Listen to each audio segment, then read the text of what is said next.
В Индии завершают асфальтирование дворовых территорий в рамках федерального проекта формирования комфортной городской среды. На этот год в планы благоустроить 8 дворов. Большую часть из них уже привели в порядок. Осталось заасфальтировать еще 2. Елена Кононова передает из Приполярья.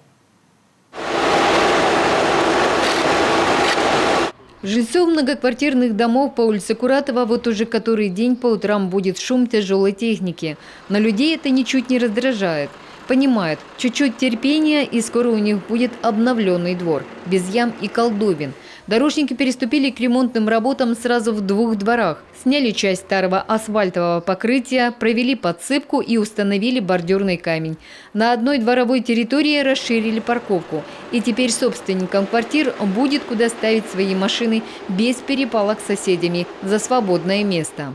По данному двору было сделано расширение, также был спроектирован уклон, так как до этого здесь был тротуар, то есть сейчас его не будет, то есть чтобы не стояла вода, то есть не подтапливала фундамент здания, то есть пришлось снимать достаточно большой объем асфальтирования. Потом сделали дополнительно, расширили площадки. А вот во дворе 18-го дома расширение зависит от решения жильцов. Здесь для этого придется спилить несколько деревьев. Если, конечно, люди согласятся на это. В любом случае руководство города намерено посоветоваться с ними. Затем уже дорожники приступят к асфальтированию. На 2 двора потребуется почти 600 тонн асфальтобетонной смеси. Благоустройство территории подрядчик планирует завершить за месяц. После чего работы примет специальная комиссия, куда входят не только инженеры, но и сами горожане. В случае выявления недочетов дорожники обязаны будут их устранить. Известно, что ранее уже были нарекания от жильцов. Нарекания были, но подрядная организация все воспринимает адекватно, то есть исправляет нарушения, и диалог есть и с жителями. Жители у нас в комиссии участвуют, поэтому никаких таких каких-то сложностей нет.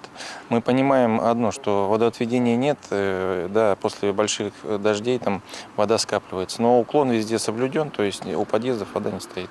Это 2 последних двора из 8, которые ремонтируют по федеральной программе формирования комфортной городской среды.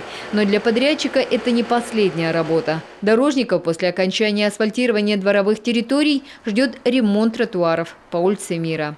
Елена Кононова, Наталья Думих, Евгений Михалкович, телеканал Юрган, Инта.